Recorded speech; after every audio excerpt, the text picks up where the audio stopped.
إن الحمد لله نحمده ونستعينه ونستغفره ونعوذ بالله من شرور أنفسنا ومن سيئات أعمالنا من يهده الله فلا مضل له ومن يضلل فلا هادي له أشهد أن لا إله إلا الله وحده لا شريك له وأشهد أن محمدا عبده ورسوله يا أيها الذين آمنوا اتقوا الله حق تقاته ولا تموتن إلا وأنتم مسلمون يا أيها الناس اتقوا ربكم الذي خلقكم من نفس واحدة وخلق منها زوجها وبث منهما رجالا كثيرا ونساء واتقوا الله الذي تساءلون به والأرحام إن الله كان عليكم رقيبا يا أيها الذين آمنوا اتقوا الله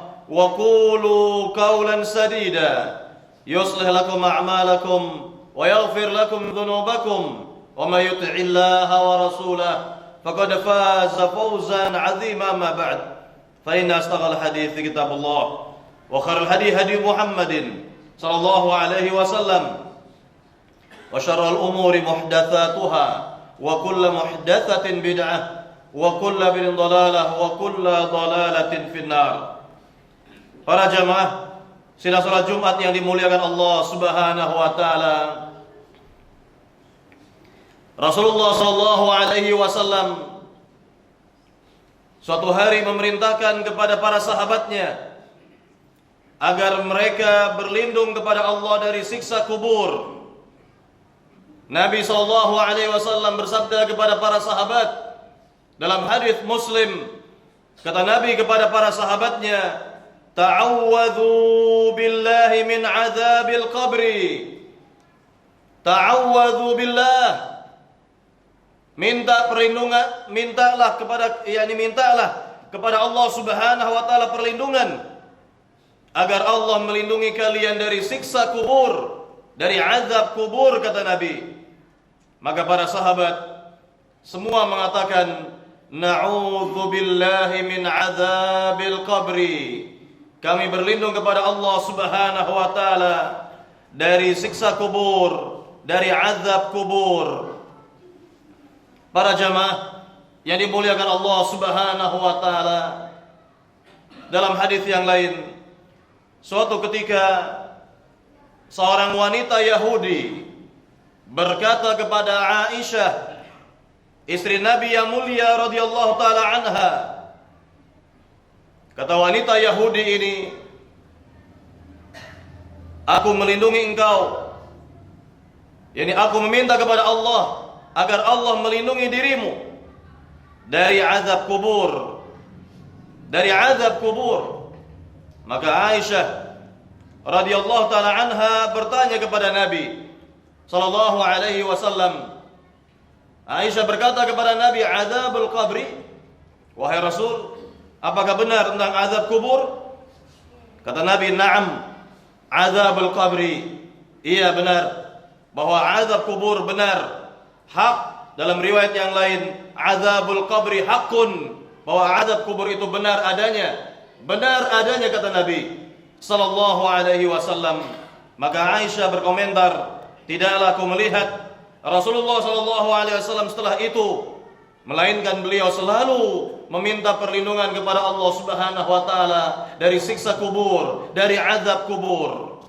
Para jamaah yang dimuliakan Allah Subhanahu wa taala, di antara pentingnya kita meminta perlindungan kepada Allah Subhanahu wa taala dari siksa kubur adalah doa yang sering kita ucapkan dalam salat fardu. Paling tidak kita ucapkan dalam tasyahud terakhir, dalam bacaan tasyahud kita meminta perlindungan kepada Allah Subhanahu wa taala dari siksa kubur, dari azab kubur.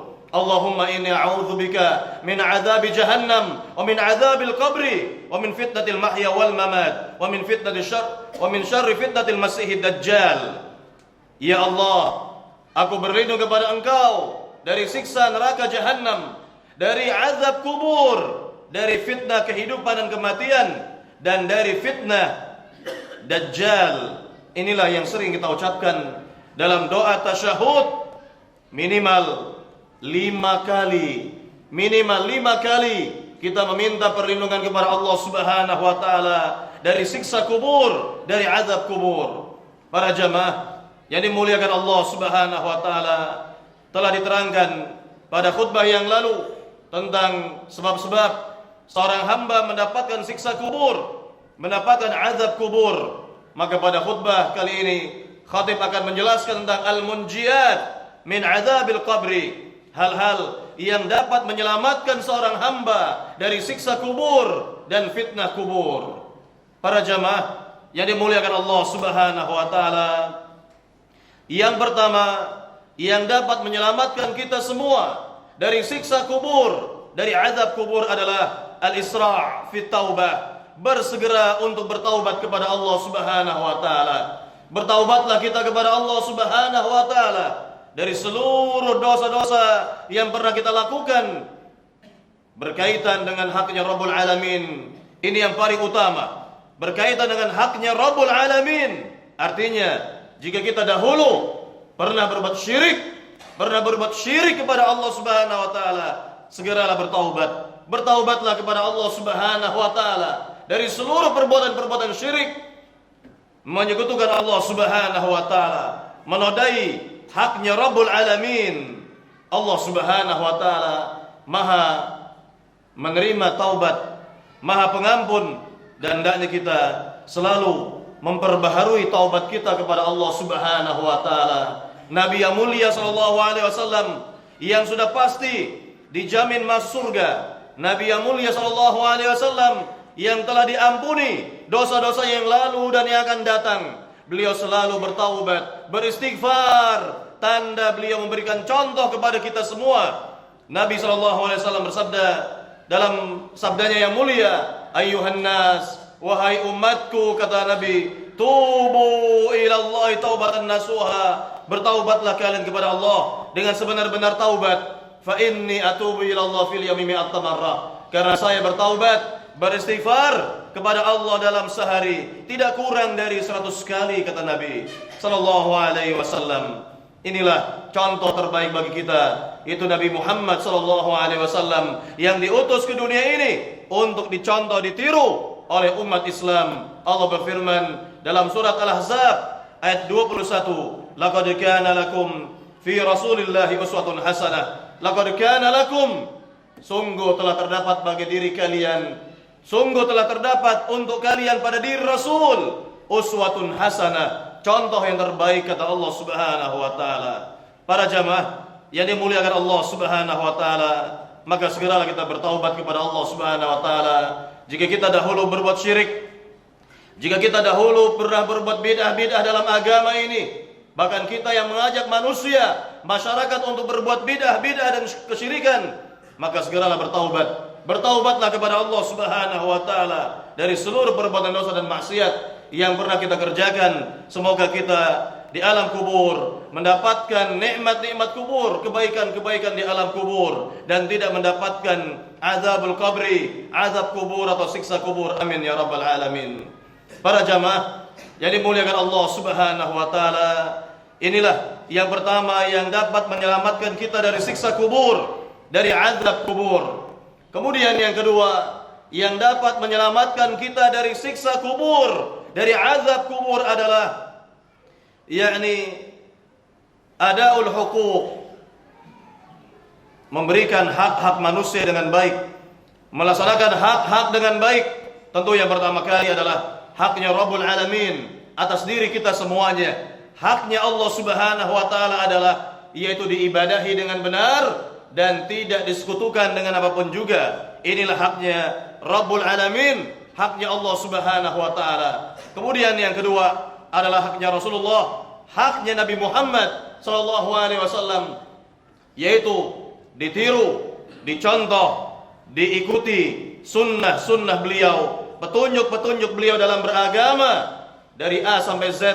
Semua petunjuknya hendaknya kita laksanakan, hendaknya kita kerjakan, tanda kita memenuhi hak beliau sebagai Rasulullah sallallahu alaihi wasallam. Kemudian baru yang ketiga, hak sesama manusia. Hak-hak sama manusia hendaknya kita penuhi dengan baik.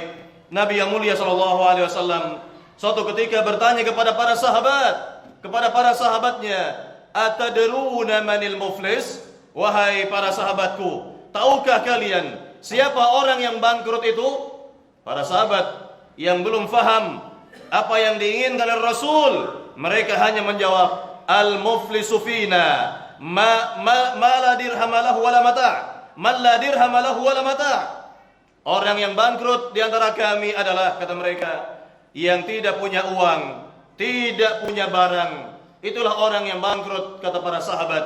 Kata Nabi, "Al-muflisu min ummati." Orang yang bangkrut dari umat Islam ini, kata Nabi, dari umatku, kata Nabi, "May ya'ti bi salatin wa siyamin wa zakatin." Yaitu orang nanti yang orang di negeri akhirat, seorang di negeri akhirat yang banyak membawa pahala-pahala. Pahala salat dia bawa, pahala siam dia bawa, pahala ini, pahala itu dia bawa, kata Nabi. Namun sayang, selama hidupnya di dunia, dia menodai hak-hak manusia. Wa qad daraba hadza wa safaka dama hadza wa syatama hadza.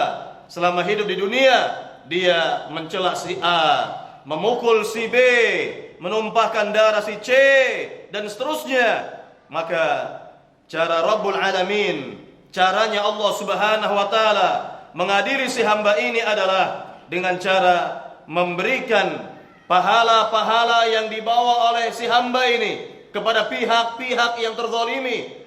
Fa in faniyat, kata Nabi, namun jika pahala-pahala tersebut yang dibawa sudah habis, tetapi perkara-perkaranya masih banyak, masih ada yang belum terselesaikan, maka kebalikannya sekarang, kata Nabi, dosa-dosa mereka itu, dosa-dosa dari orang-orang yang terzalimi itu akan dilimpahkan kepada si hamba ini. Thumma turiha finnar, kata Nabi, lalu si hamba ini akan dicampakkan, akan dibuang ke neraka, dilemparkan ke neraka. Na'udzubillah, nasallallahu salamata wal afiyah.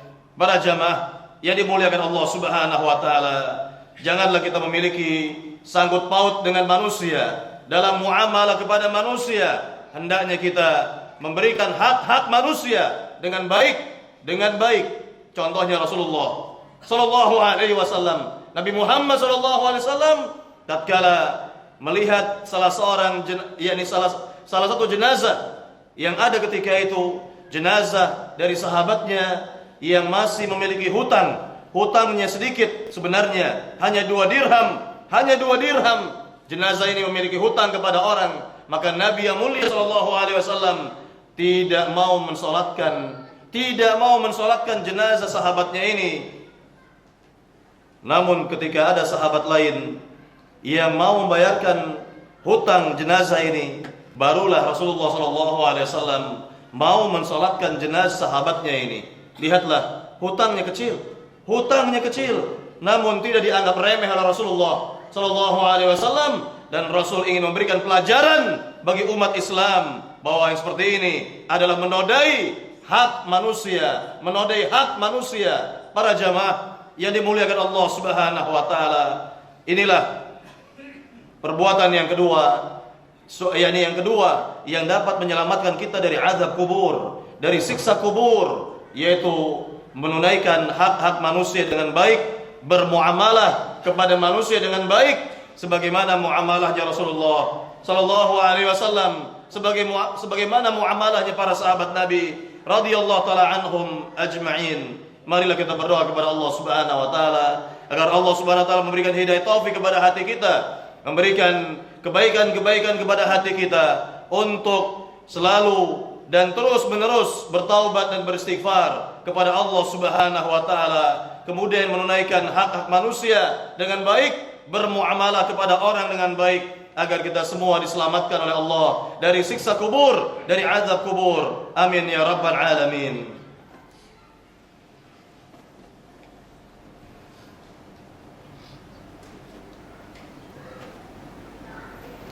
Alhamdulillah, wassalatu wassalamu ala Rasulillah, amma ba'd. Kaum muslimin yang dimuliakan Allah Subhanahu wa taala, yang ketiga, yang terakhir, yang dapat menyelamatkan seorang hamba dari azab kubur, dari siksa kubur adalah al-a'mal as-salihah, yaitu melakukan amal-amal salih, kebaikan-kebaikan yang dipandang baik oleh agama ini tentunya.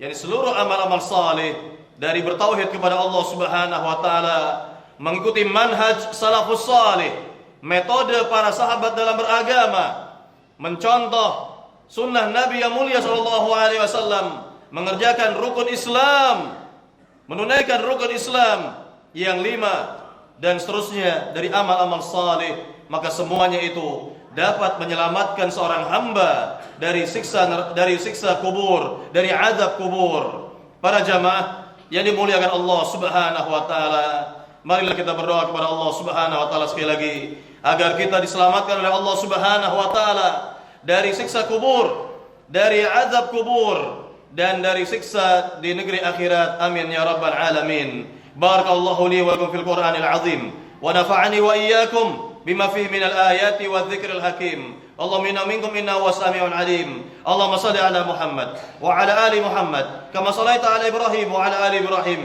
innaka Hamidum Majid. Allah barik ala Muhammad wa ala ali Muhammad kama barakta ala Ibrahim wa ala ali Ibrahim innaka Hamidum Majid. Allahumma ighfiril muslimina wal muslimat wal mu'minina wal mu'minat al-ahya' minhum wal amwat innaka sami'un qaribun mujibud da'awat ya qadiyal hajat. Rabbana hab lana min azwajina wa dhurriyyatina qurrata a'yun waj'alna lil muttaqina imama. Rabbana atina fid dunya hasanah wa fil akhirati hasanah wa qina adzaban nar. Wa sallallahu ala nabiyyina Muhammad walhamdulillahi rabbil alamin.